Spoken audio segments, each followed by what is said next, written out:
What's up, guys? Welcome back to Newswave.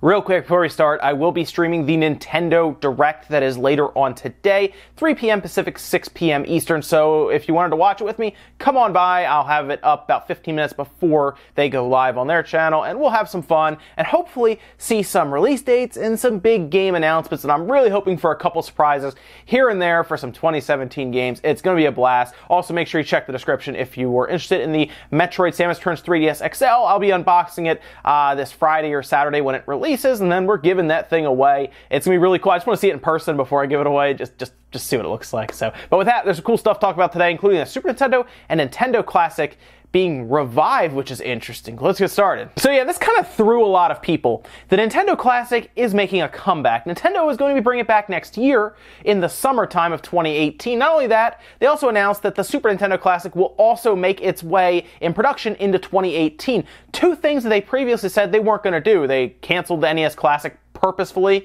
and they had no plans to make more and sell them, and the Super Nintendo Classic was supposed to also be a limited edition item that ends at the end of the year, and it wouldn't go into 2018. Two decisions that they have now backtrack on, and they're going to be doing it, which is weird. It's very odd to me that they announce one thing and then they decide a whole different thing. It almost seems like there is some actual conflicting interests inside the company right now. Almost like there's a couple different people fighting back and forth as to what the decisions should be, specifically really around these two items. It's almost like there are some that are saying, well, no, we can't bring it back because we want people to be really interested in it. And others are like, well, let's bring it back because people are so interested, they're going to buy it. The Super Nintendo Classic, I think, is the one that they are most interested in because I think they're making a little more money on the Super Nintendo Classic than they are on the Nintendo Classic. But they also probably see how much money some other places are selling these things for and getting away with it. I mean, technically they could raise the price. I doubt it. I think it'll stay at $60 when it comes back next year.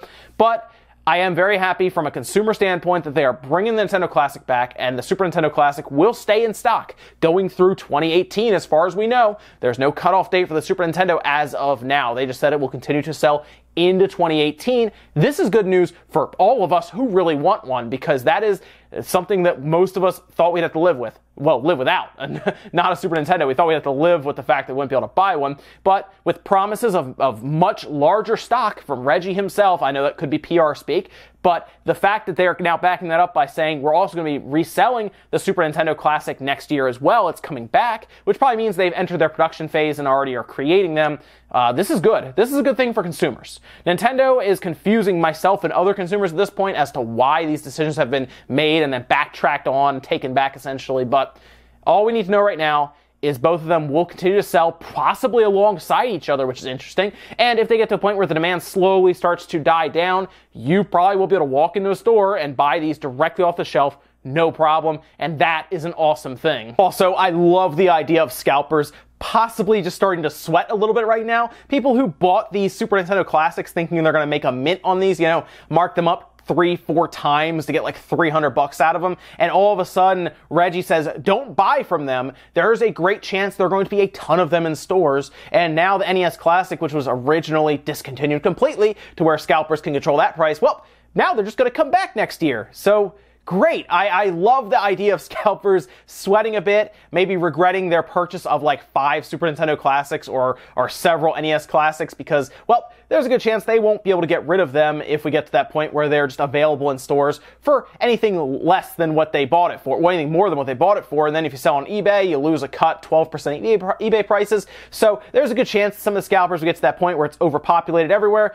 They lose money. It's a great thing. Next up, I'm happy that we did get confirmation about a classic, a really gaming classic in Okami is coming back. Remember we talked about a week or so ago where we saw these rumors about Okami HD coming out as kind of a remastered for the PS4, Xbox One, and PC. This is something we heard over on Eurogamer, and now it looks like that is officially confirmed by Capcom. This is Okami HD, and it's going to be $20. $20 for a game like this is an awesome price, completely worth the money. I'm a little perplexed as to why there is no Switch version, since that seems like that would work perfect. It has a touchscreen, and when it's docked, you can just use the controller. But the fact that there's a touchscreen in handheld mode with a game like that seems perfect. So I'm not really sure why it's not on the Switch. Maybe we see a release for it down the road. As of now, PS4, Xbox One, and PC, it will support 4K on the PS4 Pro, the Xbox One X, and the PC, of course. And you know what? It's a good-looking game for $20. I am really excited to see this kind of get that remaster. I know it was also on the PS3, but it's great that we're getting this game on the newer systems and the PC, which is awesome. I get it. Capcom loves porting ports. I get it, right? They're making ports of remasters, and yeah, I think they would have done much better with this game if they had brought it to the Switch. Not saying they won't. It just makes a lot more sense to bring it to a system where people would really buy that game up like crazy. It may get kind of lost on the PS4. Now, it's also going to be physical, according to them, on the PS4 for $20. I do see it, though, getting lost in the shuffle with the PS4 and the Xbox One, whereas it may have actually shined on the Switch, just with really the limited library of the Switch right now, whereas the other systems have so many games in their backlog, and of course, they get a lot of the third-party games that are a little bigger that come out. I see Okami maybe getting lost in the shuffle with those systems, so we'll see how they sell, and maybe Capcom will look to bring to the Switch regardless in the future. As of now, PS4, Xbox One, PC. Next up, let's talk about, well, something interesting going on right now in the UK. Of course, we follow the UK charts, the sales for games and systems when at least the numbers are released. Well, it looks like an industry insider over at GameIndustry.biz had a few things to say about the Nintendo Switch, specifically kind of its placing really in the market. Where is it in terms of sales throughout the year so far? And according to them, the PS4 is number one, which we assume. Europe seems to be like the PS4 or Sony territory for the most part. They lost ground with the PS3, but they did make it up eventually and end up kind of ruling over that section again. But the 360 was Microsoft's best shot at that territory, and they have heavily fallen off with the Xbox One, as they have in most territories. Like I said, the Switch has taken over the NPD last we heard, and now it looks like the Switch has taken the second spot in that territory, with the Xbox One falling all the way to number 3. And this was confirmed by Christopher Ding from GameIndustry.biz, simply telling us, well, the Switch is doing well, but not anywhere near what the PS4 is doing. Most of us understand that the PS4, that's the PS4 territory there. The Switch owns Japan at this point. The PS4 owns Europe for the most part. In this case, though,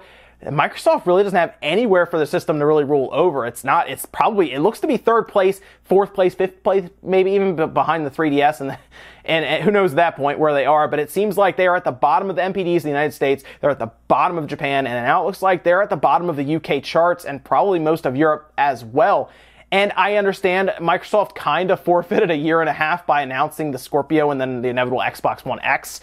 But man, it's very odd to see the Switch completely overtake the Xbox One officially now in the UK, a place where Nintendo is not strong. They're not strong in the UK. That is not Nintendo's territory. It's not. It really has not been ever. But of course, the introduction of FIFA going to the Switch will help it in places like the UK and parts of Europe. That is a portable, fully featured FIFA game, minus, I know, some of the little things. But still, the fact that you could take it with you on a plane ride or when you're on the bus or something has to be appealing to some people over there who really are into soccer or football, whatever you want to call it in that case. But the Xbox falling so far from grace in the UK is a little shocking to me. It really is. And it's going to be interesting because if the Xbox One X does not do as well as Microsoft is thinking it's going to do, well, the Xbox may end up in third place in this generation, which is something a lot of people would not have expected Nintendo to really climb up with the Switch and pass the Xbox One. But unless the X really comes out and reinvigorates Microsoft in all different areas here that they are currently in third place on, we might see that happen. The Switch may end up in second place this generation. I don't see any way they would catch Sony. I don't think that's possible. But I could see, seriously, Nintendo turning in 3DS numbers, 60, 70 million for the Switch in its lifetime. Yeah, that's completely possible, and more than likely that's going to be what happens, minimum. And then our last bit of news, it looks like Nintendo is at least making an effort with their Nintendo app. I know I don't like the app any more than you probably do. It's not, I think, a good solution to voice chat. And there were so many problems when it came out. Remember, you wouldn't be able to like change your screen. You couldn't even put your phone to sleep so it would run in the background while you're playing to conserve your battery. The screen is like the most battery hog of the entire system. Like leaving your screen on pulls as much battery as anything else and then some on your phone. And finally, Nintendo has updated their app to really address some of these core issues. So the update went live pretty much last night. From what I saw on my phone, it went up and you got an update. And this updated to version 1.1.0, and the fixes were quoted as saying, voice chat will now continue when other apps are opened. Voice chat will now continue during sleep mode. Bug fixes implemented. So at least they're evolving the app, right? They're doing some stuff. They're listening to feedback. I can tell you now, I'm sure there were tons of people going into the settings and then feedback option and leaving feedback with hopefully less than colorful language than what was probably being said. Hopefully they waded through those and found the ones that were like, hey, could you please make it work in sleep mode so I can conserve some of my battery without it completely draining on me with the actual screen being on? Or can you please make it so I can check, I don't know, the news or something while I'm waiting for a match to start without losing everybody in the background on my voice chat?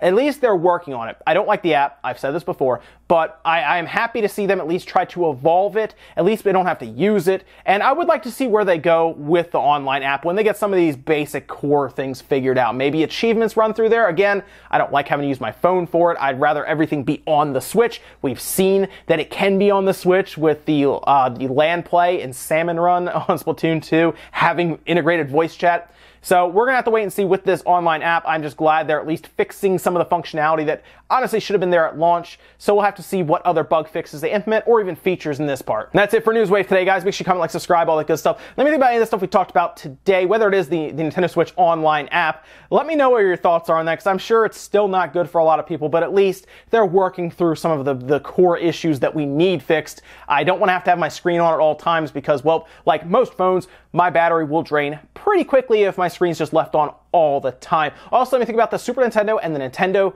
Classic. I know you're probably happy to hear that the Nintendo Classic is coming back, and as far as we can tell right now, the Super Nintendo Classic will have actual stock. I need actual stock for that system. I want to be able to go to Walmart the night it comes out, pick it up, no questions asked. You know, they didn't get 6 of them, they got 40 of them. Great. That's the hope. And hopefully everyone who wants one gets one and the scalpers don't get too out of control. And then when the Nintendo Classic comes back, all of those ones you see online that are like $200, just right to $60, right? Drop right down, let them sweat a little bit. That's it for now, guys. I'll see you later on today for the Nintendo Direct. Should be fun.